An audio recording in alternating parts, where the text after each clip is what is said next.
Assalamualaikum dan sanak minang orang awak dimanapun anda berada. Kembali lagi bersama saya dan tentunya masih dalam program yang sama, Otaki, Ota Terkini Podcast and Review. Kita sudah kedatangan bintang tamu pada hari ini, tapi seperti biasa sebelum kita kenalkan, sebelum kita bincang-bincang dengan beliau, kita lihat dulu yang berikut ini.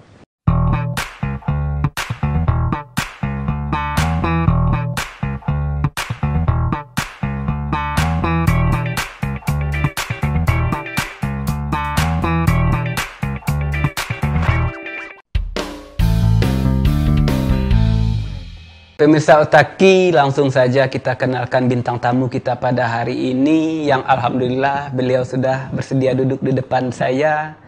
Sepertinya cantik sekali ya, tapi menurut saya tentu lebih cantik istri saya dan kedua anak saya ya.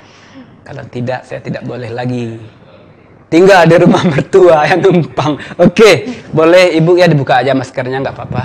Boleh ya. Ya, kita sudah patuhi protokol kesehatan. Tadi saja kita cuci tangan pakai air terjun kan. Kalau orang-orang pakai air galon, kita lebih dari itu. Saya yang perkenalkan atau Ibu sendiri yang memperkenalkan diri? Sepertinya Ibu sendiri lah ya. Boleh. Boleh, ini kamera silahkan. Dari mana dan profesinya apa nih, wajunya nih? Menggerikan ya, mengkhawatirkan kalau sudah baju-baju coklat kayak gini ya. Silahkan langsung saja. Baik, Assalamualaikum warahmatullahi wabarakatuh. Waalaikumsalam warahmatullahi wabarakatuh. Selamat pagi, Daboy ya. Ya, siap. Perkenalkan saya Laura Resti Nesya. Kebetulan pada saat ini menjabat sebagai Kepala Seksi Perdata dan Tata Usaha Negara di Kejaksaan Negeri Payakumbuh. Kejaksaan ya berarti ya? Kejaksaan Negeri Payakumbuh. Nah, saya panggil Ibu Laura atau gimana nih? Boleh. Ibu Laura boleh. Ibu sajalah ya.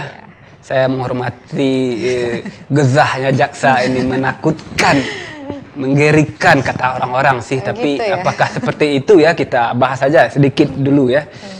Oke, yang saya tahu ini Ibu Laura ya, kejaksaan ini menuntut agar orang dijebloskan. Apakah memang seperti itu atau memang ada lagi struktur lagi dari kejaksaan apa saja ini? Kalau Ibu kan tadi bilangnya dari Datun ya, Iya. Kasih Perdata dan Tata Usaha. Betul. Nah ini apalagi ini? Yang saya tahu, masyarakat tahu ini jaksa ya tugasnya menuntut masyarakat yang berbuat salah. Silahkan mungkin Ibu bisa menjelaskan, pastilah bisa menjelaskan ya. Nggak mungkin ya saya yang menjelaskan. Oke, silahkan. Jadi Daboy, memang kebanyakan masyarakat tahunya jaksa itu seperti yang Daboy ungkapkan tadi sebagai penuntut umum di pengadilan. Ya, betul. Jadi jaksa itu sebenarnya terbagi, ada jaksa penuntut umum, jaksa penyelidik, jaksa penyidik. Nah, kemudian juga ada namanya jaksa pengacara negara. Jaksa pengacara negara. Jaksa pengacara negara. Dan kebetulan pada saat ini kan memang saya di sini ditugaskan dalam jabatan Kasih Perdata dan Tata Usaha Negara. Jadi dalam Perdata dan Tata Usaha Negara ini kita mengenalnya lebih ke jaksa pengacara negara. Oke. Mungkin bisa saya tanya juga nih sama Daboy. Kira-kira yang tahu, masyarakat tahu itu sejauh ini jaksa itu seperti apa? Yang tergambar gitu. Oke, waduh, ini host ya. Balik. Malah kebalik ya, ya saya yang jadi host ya. Yang saya tahu nih ya, dan sebagian masyarakat, jaksa itu yang menuntut. Ini lawan beratnya pengacara. Pengacara yang meringankan dengan pasal-pasal yang mungkin dikaretkan. Begitulah doktrin paradigma masyarakat ya. Kalau bisa pasal ini, kenapa harus pasal itu? Itu pengacara ya. Ini jaksa. Kalau jaksa lebih memberatkan, menuntut seseorang dengan hukuman seberat-beratnya dengan kasus-kasus tertentu. Ini istilahnya kalau bahasa sederhananya ini yang memburukkan ya. Nah itu yang saya tahu, mungkin bisa diluruskan kalau saya salah atau gimana. Ya betul, yang disampaikan betul. Jadi itu jaksa yang jelaskan itu memang jaksa penuntut umum di pengadilan ketika itu ada perkara tindak pidana umum atau perkara tindak pidana khusus. Nah di situ jaksa bertugas sebagai penegak hukum. Nah di sini di Perdata dan Tata Usaha Negara itu sebenarnya ini merupakan bagian fungsi lain dari kejaksaan, di mana jaksa yang di Perdata dan Tata Usaha Negara ini disebut jaksa pengacara negara. Mungkin masyarakat belum banyak tahu jaksa pengacara negara itu apa. Sebenarnya di Datun ini ada tupoksi, tugas pokok dan fungsi yang sangat luas sebenarnya, Daboy. Ada beberapa fungsi dari Datun ini, diantaranya itu pertama itu ada penegakan hukum. Hukum. Kemudian pertimbangan hukum. Yang ketiga ada pelayanan hukum. Kemudian ada tindakan hukum lainnya. Ya, jadi sangat luas Datun ini, Perdata dan Tata Usaha Negara ini. Jadi beda seperti jaksa yang Daboy sampaikan tadi itu, yang pernah ketemu mungkin di pengadilan sedang beracara, sedang menuntut seseorang. Tapi saya nggak berharap sih ke sana. Jangan sampai ya. Jadi di Datun ini berbeda, agak lain dari fungsi yang biasanya jaksa. Namun kami di masing-masing bidang saling melengkapi untuk melakukan fungsi kejaksaan di Republik Indonesia ini gitu. Jadi kalau jaksa pengacara negara, jaksa penuntut umum yang biasa Daboy lihat di pengadilan itu memakai toga, memakai baju seperti yang saya kenakan ini, baju coklat. Kalau jaksa pengacara negara itu lebih ke pakaiannya ke kemeja biasa, supaya nantinya tidak menimbulkan kerancuan bagi masyarakat atau pemerintah daerah yang ingin berkonsultasi dengan jaksa berarti bisa negara. Konsultasi ya? Bisa sangat bisa sekali.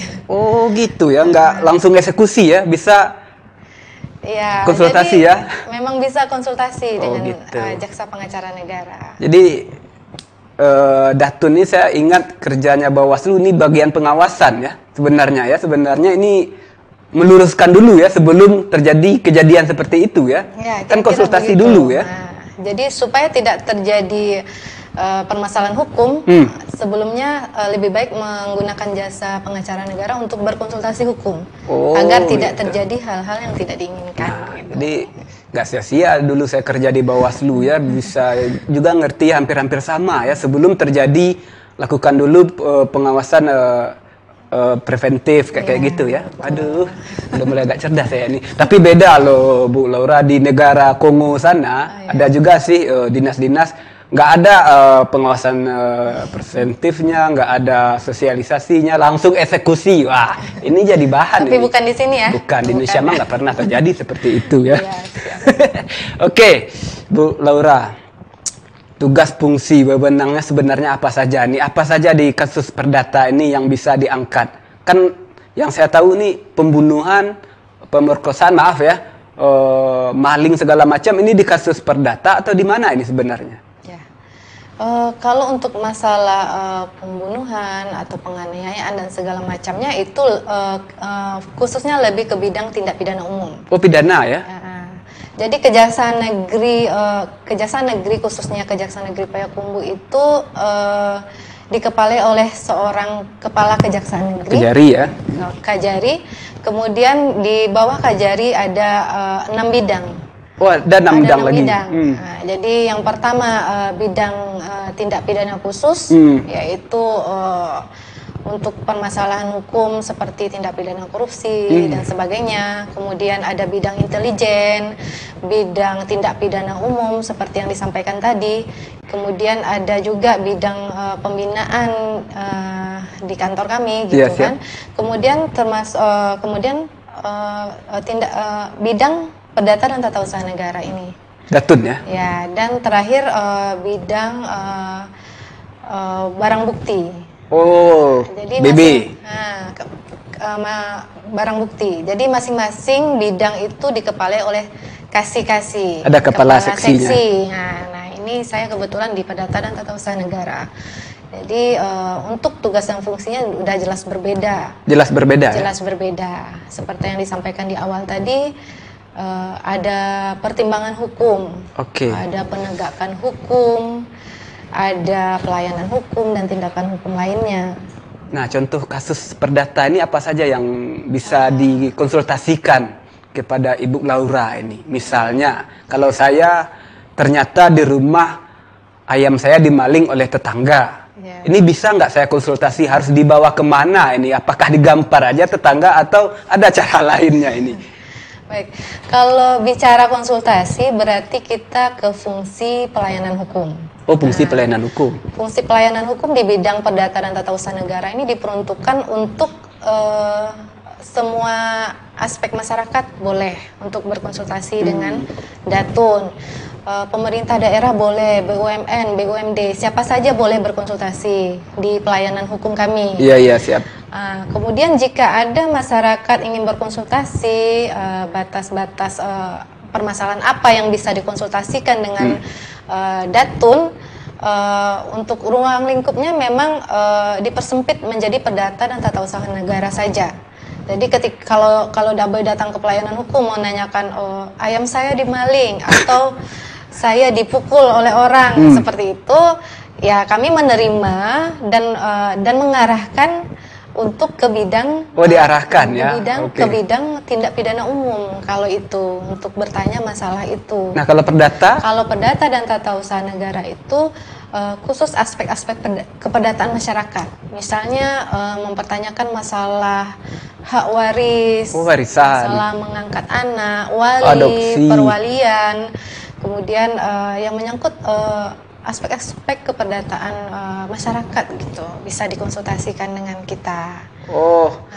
Berarti lebih ke masyarakatnya ini ya, bukan khususnya ini ya? Ya, untuk konsultasi hukum boleh siapa saja sih. Iya, konsultasi hukum iya, tapi kalau untuk perdata kan ranahnya berbeda ya, lebih ke agak lebih ini sedikit ya, tidak terlalu sensitif ya, tidak terlalu berat sebenarnya ya. Ya, untuk masalah hak waris misalnya bisa dipertanyakan, sengketa tanah. Oh, gitu. Jadi kalau memang ada masyarakat butuh konsultasi hukum, silakan datang ke kami gitu untuk konsultasi, untuk curhat masalah apa. Curhat bisa juga. Enggak, ini boleh. Kalau ada sengketa misalnya permasalahan saya ingin menikah dengan itu, orang tuanya melarang karena orang tuanya ini ternyata saya tidak berbaju coklat, tidak berseragam, ternyata bisa sih berseragam tapi ormas. Itu nggak boleh ya, beda ya. Boleh, untuk konsultasi itu boleh. Kemudian kebetulan di Datun kita ada fungsi nih, menarik nih Daboy. Kita bisa ada fungsi untuk membatalkan perkawinan. Oh, bisa. Jadi jaksa pengacara negara itu bisa membatalkan perkawinan seseorang. Aduh. Nah, niat saya ini. Enggak lanjut. Ya, itu ruang lingkupnya seperti ini. Misalnya ada seseorang yang ingin membatalkan perkawinan orang lain misalnya. Misalnya itu jika perkawinan itu tidak memenuhi aturan-aturan gitu. Aturan pernikahan itu kan sudah diatur dalam undang-undang perkawinan. Oke, bentar. Itu kan tugas KUA, mengapa diambil juga itu? Ini bahaya nih. Nah, ya, di situ ada tugas jaksa pengacara negara di situ. Bisa membatalkan perkawinan tersebut. Bisa membatalkan dengan kasus-kasus tertentu. Jika syarat-syarat yang dilakukan dalam perkawinan itu tidak sah. Atau syarat-syaratnya tidak dipenuhi, itu bisa dilaporkan ke jaksa pengacara negara, kemudian kita mendampingi dalam gugatan ke pengadilan untuk membatalkan perkawinan tersebut. Contohnya gini Daboy, misalnya ada yang menikah tanpa sepengetahuan wali, ada juga kan sekarang kan, sekarang kan banyak kan menikah tanpa sepengetahuan orang tua. Itu atlet biasanya, kencang larinya. Oke, lanjut. Nah, jadi tidak sepengetahuan orang tua atau tidak dihadiri oleh 2 orang saksi sebagaimana peraturan yang sudah ada, itu dapat dilaporkan ke jaksa pengacara negara, kemudian kita bisa menggugat untuk membatalkan perkawinan itu. Untung Ibu ada di sini, kan masyarakat banyak yang nggak tahu kan. Biasanya kalau sudah ada kejadian seperti itu, masyarakat curhatnya ke dukun ini. Coba gimana ya, ada boneka ya kan. Oke. Kemana ini ya ceritanya? Oke, Ibu Laura Kasih ya, Kepala Seksi Perempuan ya. Ini berat loh kalau menurut saya. Ini pasti banyak kendala yang dihadapi baik di kantor ataupun di lapangan. Belum lagi teror-teror dari oknum tertentu. Ini kenapa ini berani sekali ini duduk di posisi itu? Apa sih yang Ibu Laura tawarkan sehingga bisa di posisi ini? Tapi jangan dijawab dulu ya. Kita tahan napas dulu, kita break sejenak.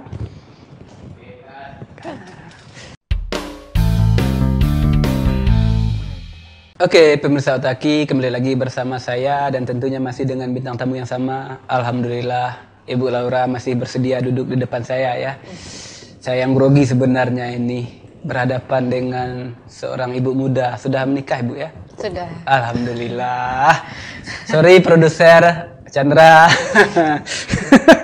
Oke, kita lanjut pertanyaan di segmen 1 akhir tadi yang belum sempat dijawab ya.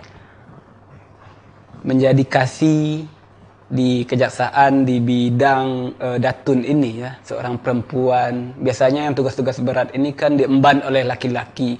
Ini seorang perempuan, berani-beraninya Anda ini ya, nekat sekali, ini kok bisa ini? Apa sih sebenarnya kok pede sekali yang Ibu Laura tawarkan sehingga berani duduk di posisi itu? Ya, sebenarnya menduduki jabatan bukan keinginan kita ya. Bukan ini ya. Ini adalah petunjuk pimpinan, keputusan pimpinan. Jadi sepanjang itu adalah tugas, kita ya harus bertanggung jawab melakukannya, melaksanakannya dengan baik gitu. Oke.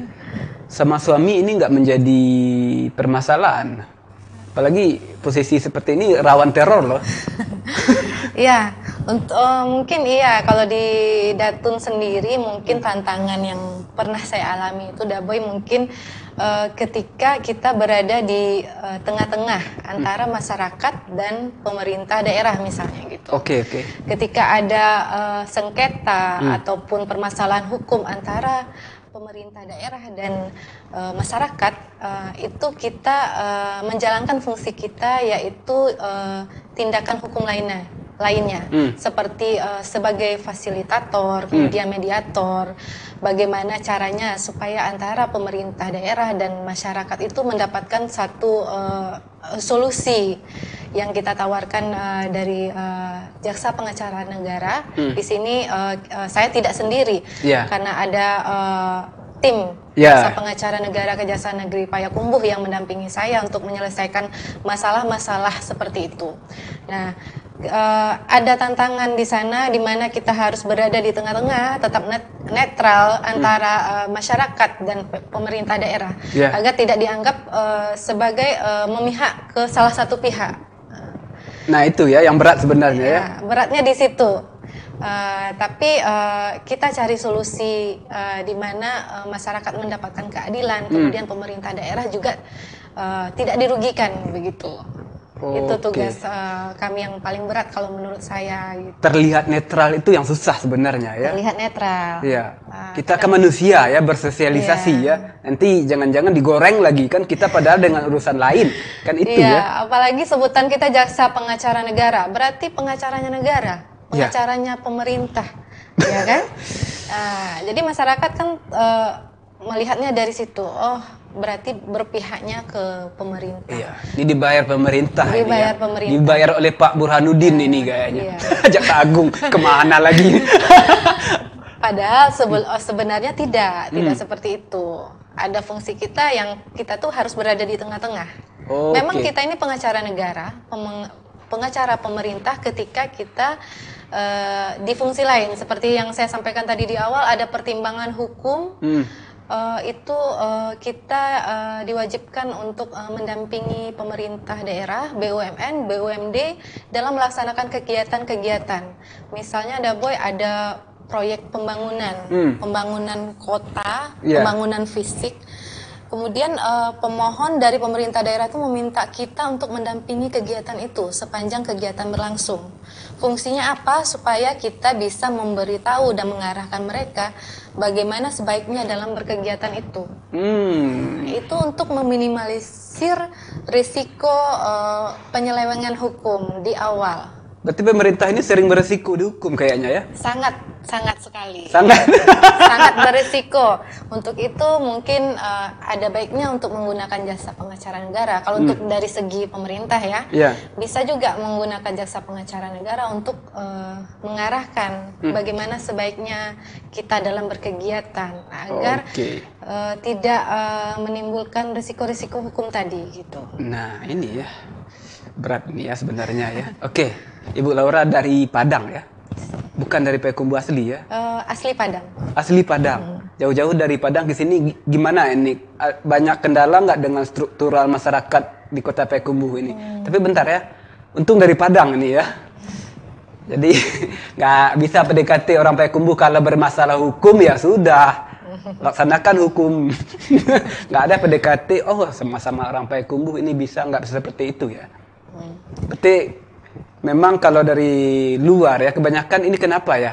Kalau ada jaksa, kepolisian segala macam ini memang ditugaskan bukan di daerahnya masing-masing. Supaya bersilantas angan atau gimana ini cerita ya? Ya sebenarnya kejaksaan pada intinya tuh kita tuh harus siap ditempatkan di mana saja. Oh, siap ditempatkan di mana saja. Jadi apabila mengambil jabatan struktural seperti saya itu harus siap ditempatkan berpindah-pindah gitu, Daboy. Jadi sekarang di Payakumbuh bisa saja besoknya lagi di Sulawesi bisa saja gitu. Bisa saja ya. Memang aturannya seperti itu, paling lama 2 tahun bisa dipindah lagi seperti itu. Tidak bisa menetap di satu daerah. Oh, tidak bisa menetap di satu daerah ya? Iya. Kalau dipindahin kemana saja harus siap. Harus siap ya. Yang penting honor tiap bulan cair ya. Karena ada perjanjian di awal. Ada ya. Siap ditempatkan di mana saja. Aduh, gitu. berat ini sebenarnya. Oke, Ibu Laura, ini ada sedikit pertanyaan yang mungkin agak ini ya. Dalam kasus-kasus seperti ini, humanismenya gimana sih, Bu? Misalnya kita mendapatkan kasus, Ibu sebagai seorang perempuan, apakah bisa kasus-kasus tersebut ditolerir atau misalnya, oh ini nggak bisa dilanjutkan lagi? Pernah nggak kejadian seperti Ibu? Kasihan atau segala macam? Kalau untuk kasus, kalau di Datun sih sebenarnya tidak terlalu seperti itu ya. Kecuali tadi seperti yang saya bilang tadi, ada fungsi misalnya kami melakukan pembatalan perkawinan. Misalnya Daboy nih, boleh nggak kasih contoh Daboy? Boleh. Boleh, saya misalnya memang pusat percontohan ini. Misalnya menikah lagi, kemudian istrinya melapor gitu kan, tolong batalkan perkawinan suami saya gitu misalnya kan. Itu bisa kita tampung, kemudian kita kasih solusi. Kalau memang tidak bisa juga diselesaikan secara kekeluargaan atau bagaimana, kita bisa membantu untuk melakukan pembatalan perkawinan itu. Atau mediasi dulu juga bisa? Iya, pasti lewat mediasi dulu. Oh iya. Jadi setiap misalnya kalau ada masyarakat yang curhat apapun permasalahan mereka di bidang perdata, kita analisa dulu, kemudian kita kumpulkan data, bisa kita lakukan mediasi, fasilitasi, sebagai fasilitator, antara kedua belah pihak yang bersengketa. Kalau memang tidak ada solusi dari itu, baru kita bisa ke pengadilan seperti itu. Oh, baru ke pengadilan ya. Tapi percayalah istriku yang tersayang ya, tidak akan ada kejadian seperti itu ya. Sampai sekarang saya masih tinggal di rumah ibumu. Jangan neko-neko ya. Kalau masih numpang nggak ada aset segala macam, jangan berpikir yang aneh-aneh ya. Untung kamu mau jadi aku ya. Oke, kita ke Ibu Laura lagi ya. Ini sudah meluber kemana-mana ya, nggak apa-apa ya. Ibu Laura, selama ini ada nggak kejadian-kejadian atau kasus-kasus yang paling menarik di Kota Payakumbuh ini yang pernah diungkap, yang pernah diperiksa segala macam selama menjabat di Kasidatun ini, yang mungkin bisa menguras emosi dalam tanda kutipnya antara marah dan sedih? Ada nggak kasus-kasus yang seperti itu yang di perdata ini? Misalnya ada berebutan warisan segala macam. Ini datang curhat sambil nangis-nangis. Terbawa ini juga nggak? Atau tetap proporsional atau gimana ini? Ya, kalau untuk di perdata dan tata usaha negaranya ya kasusnya seperti yang saya sampaikan tadi, mungkin mediasi antara pemerintah daerah dan masyarakat. Oke. Di mana kita kan harus berdiri di tengah seperti itu. Satu sisi masyarakat tidak ingin dirugikan, satu sisi negara juga tidak mau rugi. Oh, negara nggak mau rugi. Soalnya negara ini memikirkan masyarakat banyak. Ya, jadi dia nggak mau rugi, mengumpulkan aset sebanyak-banyak untuk dibagikan. Apa ini ya? Ya namanya orang yang nggak mau rugi lah. Ya. Memang kita di zaman Nabi ini. Kemana ini? Oke, lanjut Ibu.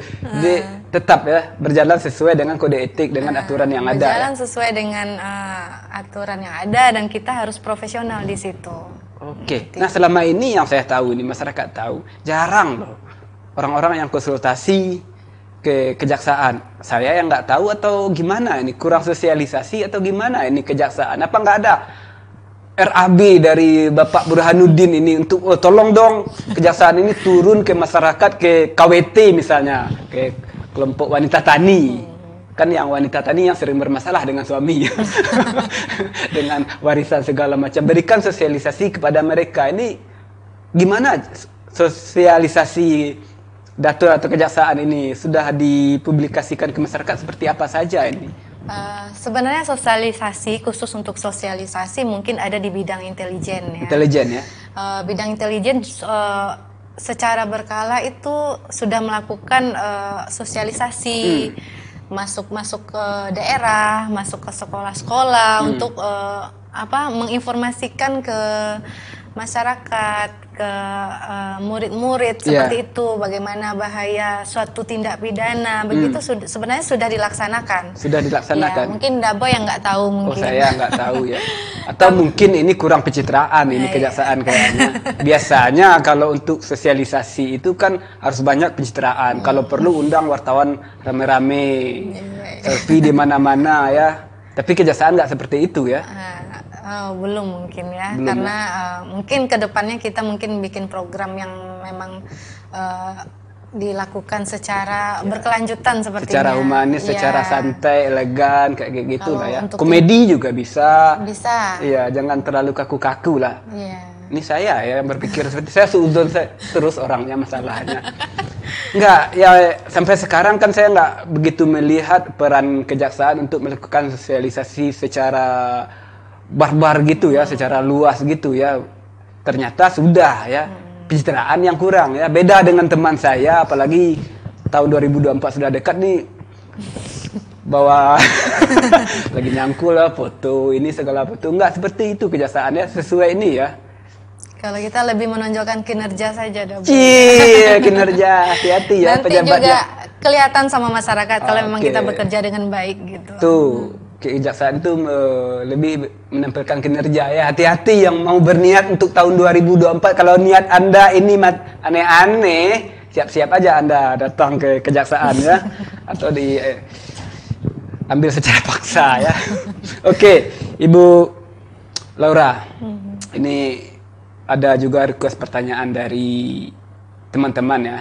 Boleh dijawab, boleh tidak ini. Kalau kejaksaan ternyata yang berbuat, kan kita bisa saja ya, ada oknum-oknum tertentu berbuat salah, blunder, kilaf segala macam, baik di perdata atau di pidana. Ini kasusnya dicurhat kemana ini lagi? Berarti bicara oknum ya? Iya, oknum. Kita nggak lepas dari oknum. Misalnya ada salah satu dari saudara kita, teman kita, jaksa, yang berbuat salah, kilaf, blunder segala macam. Kan nggak mungkin kita curhatnya ke kantor kejaksaan. Takutlah masyarakat kan, kita masuk sarangnya ini. Ini suzon saya.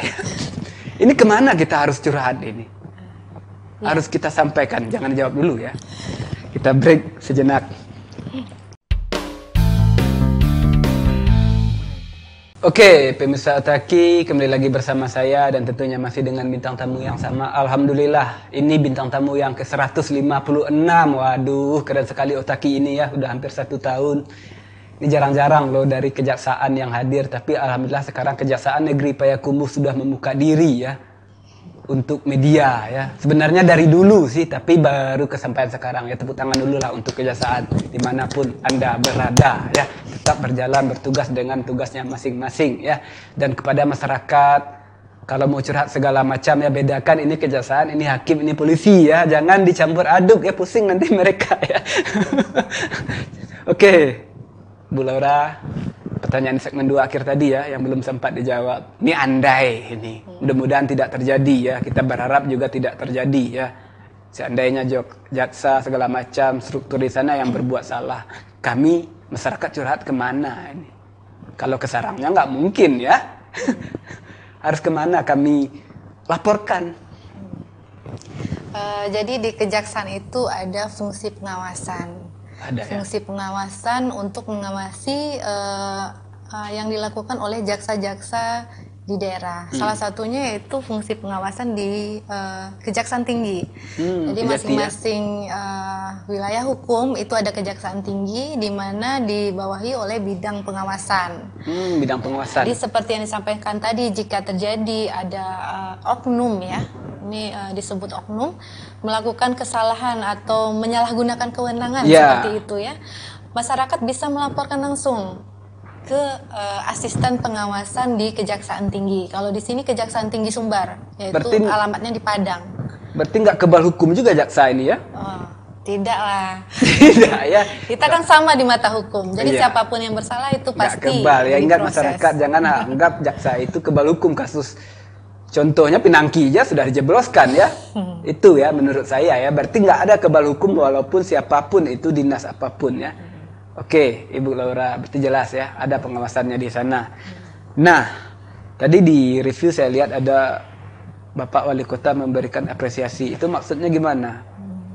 Ya, apresiasi yang diberikan Pak Wali Kota Riza Falevi itu baru kemarin ya kita terima dalam bentuk video singkat mengenai testimoni kinerja Datun Kejaksaan Negeri Payakumbuh bersama tim dalam membantu pemerintah daerah Kota Payakumbuh. Oke, bentar. Membantu.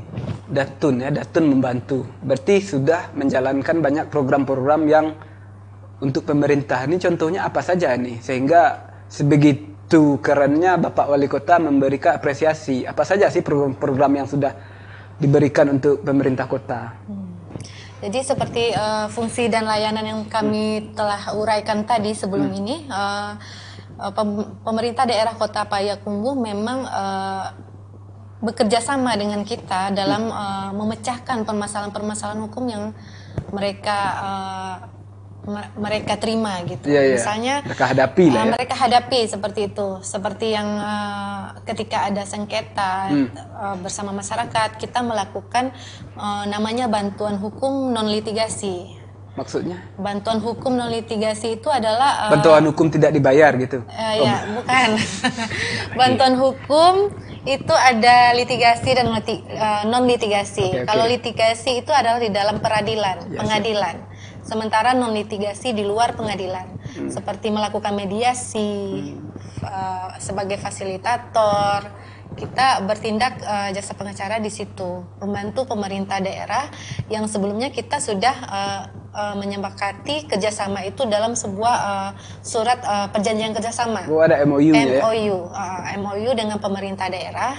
Apapun permasalahan hukum mereka, kita mendampingi di situ. Seperti pertimbangan hukum, ada pendampingan hukum ketika ada proyek-proyek pembangunan di Kota Payakumbuh, kita mendampingi bagaimana pejabat-pejabat yang ditunjuk tidak menyalahi aturan. Oke, bentar. Ini mereka kalau sudah dibantu seperti itu, mereka senang atau malah mereka takut ini? Ini kejaksaan loh, biasanya. Kalau yang takut ini biasanya bermasalah ya? Iya, betul.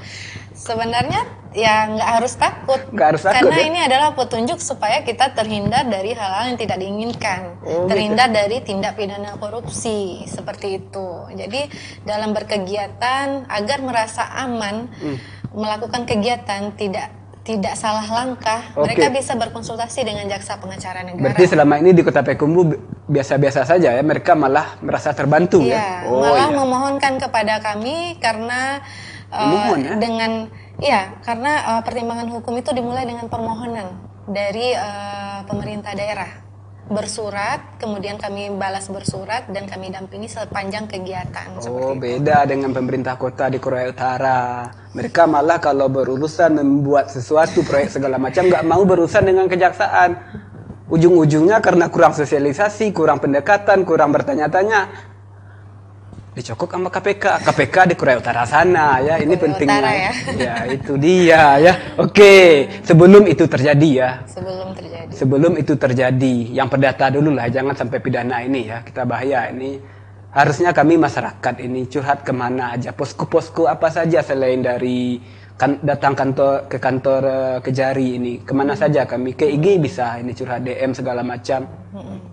Jadi selain pemerintah daerah, BUMN, BUMD, masyarakat juga bisa menggunakan fasilitas, maksud saya bisa menggunakan fungsi Datun ini. Seperti yang Daboy katakan bisa curhat. Nah, curhat ini terkait perdata dan tata usaha negara bisa di pos-pos pelayanan hukum yang sudah kami adakan, yaitu pertama pos pelayanan hukum di kantor Kejaksaan Negeri Payakumbuh. Di depan kantor Kejaksaan Negeri Payakumbuh kan ada tulisan tuh pos pelayanan hukum. Pos pelayanan hukum ya. Langsung, iya betul. Masyarakat yang ingin berkonsultasi, ingin curhat, langsung saja masuk ke pos pelayanan hukum itu. Oh, bisa langsung masuk ya? Bisa, langsung sampaikan saya mau konsultasi hukum dengan jaksa pengacara negara gitu. Kemudian juga kita ada buka stand di mall pelayanan publik di Balai Kota Payakumbuh, di mana di situ ada personil yang menunggu masyarakat jika ingin mau berkonsultasi. Kemudian juga kami ada juga secara online di program Chat JPN. Chat JPN. Okay. Jadi tidak perlu ketemu jaksanya, tidak perlu ke kantor kejaksaan ataupun tidak perlu ke mall pelayanan publik, bisa juga masyarakat itu langsung ke program Chat JPN itu hanya lewat WA, bisa konsultasi lewat WA. Ya. Oke. Untuk link Chat JPN itu ada di IG Datun. IG Datun ada ya? IG Datun, Datun Kejari Payakumbuh. Datun Kejari Payakumbuh ya. Nanti di biografinya itu ada link untuk langsung ke jaksa pengacara ada negara untuk Ya? berkonsultasi. Kalau mau cek klik link di bio. Link di bio. Ya, sudah. Tapi jangan lupa di follow dulu. Iya pasti di follow ya. Oke. Ini menarik ya. Kejaksaan sampai sekarang ini sebegitu terbukanya ya. Tapi kalau untuk curhat segala macam ini tinggal langsung ke sana ya. Nggak bikin janji-janji dulu ya. Nggak perlu janji-janji dulu ya. Beda ya kalau dulu-dulunya ya.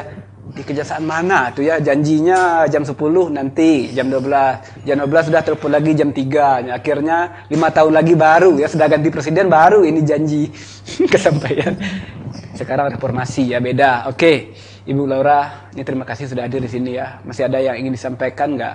Mungkin terkait Datun ini yang perlu masyarakat tahu atau pesan-pesan yang ingin disampaikan segala macam, Ibu Laura. Silahkan Bu Laura, ini kamera. Silahkan berikan informasi seluas-luasnya kepada masyarakat. Silahkan. Baik, terima kasih Daboy.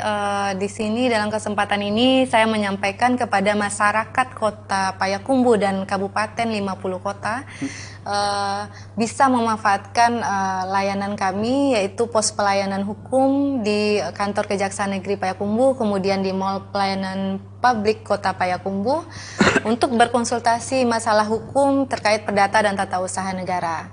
Jadi masyarakat diharapkan tidak takut lagi ya dalam tanda kutip tidak takut dengan jaksa, karena jaksa sebenarnya bisa merangkul masyarakat untuk menyelesaikan masalah-masalah hukum yang sedang dihadapinya gitu. Oke, saya kunci ya, masyarakat jaksa tidak harus ditakutkan ya, tapi bisa merangkul ya. Oke. Masih ada cukup? Cukup. Oke, makasih Bu Laura ya. Sama-sama. Maaf kalau ada salah-salah kata ya. Mudah-mudahan lain waktu dan kesempatan bolehlah kita undang lagi di sini ya. Ini asik sekali ngobrol. Selama ini sudah 156 bintang tamu, yang paling asik sama Ibu Laura. Iya. Besok ada bintang tamu saya ngomong kayak gitu juga ya. Setiap bintang tamu ngomong kayak gitu ya. Saya ini penjilat sejati. Suka ambil, tidak suka buang jauh-jauh ya. Tabiat masyarakat Indonesia seperti itu. Tabiat teman. Oke. Makasih Bu Laura sekali lagi ya. Saya doakan karirnya sukses ya. Mudah-mudahan nanti sampai ke Jagung ya, amin. Apa sih yang nggak mungkin, doa-doa orang lain ini bisa jadi kesampaian kok. Amin. Menggantikan nanti Bapak Burhanuddin. Amin. Amin ya Allah. Satu-satunya perempuan nanti yang menjadi kejagung dari Kota Padang dan pernah menjadi kasih Datun di Kota Payakumbuh, menjadi Jaksa Agung. Dan pernah podcast sama Daboy. Nah, ini yang saya tunggu-tunggu fee-nya ini sebenarnya. Kebanggaannya diposting di feed Instagramnya saja, yang lain dari itu nggak mau saya ya, karena berhubungan dengan jaksa nggak mau. Feednya aja, yang lain nggak boleh. Oke, makasih Bu sekali lagi ya. Oke, pemirsa Otaki, cukup sekian Otaki kali ini. Mohon maaf ya kalau ada salah-salah kata, baik yang saya sengaja maupun yang sangat saya sengaja ya, karena memang itu tujuan saya ya. Kalau kurang berkenan, kurang segala macam, ya silahkan datang ke sini, kita konsultasi ke sini. Nah itu seperti juga tugas jaksa. Mengutip dari kata-kata Ibu Laura, ada 3.433 kesimpulan. Tapi hanya satu yang ingin saya ungkapkan, balik lagi mengutip dari kata-kata beliau, jaksa itu tugasnya tidak saja menuntut, tapi juga bisa merangkul masyarakat dimanapun Anda berada sebelum Anda masuk dalam itu. Cukup sekian. Bintang tamu kali ini sudah ya, cukup ya. Ini saya udah ngaco ini ya, grogi saya sebenarnya. Cukup saya sekian karena kita masih dalam suasana pandemi. Tetap pakai masker ya, jaga jarak, jaga hati, jaga perasaan, dan jaga hubungan baik dengan siapapun termasuk dengan Kejaksaan Negeri. Agar kita tahu tugas, wewenang dan fungsi mereka itu seperti apa. Tidak saja menuntut, tapi bisa untuk curhat, konsultasi, sosialisasi, dan segala macam sebelum Anda terjerumus ke hal-hal yang memberatkan, yang menambah pekerjaan mereka. Cukup sekian. Assalamualaikum warahmatullahi wabarakatuh.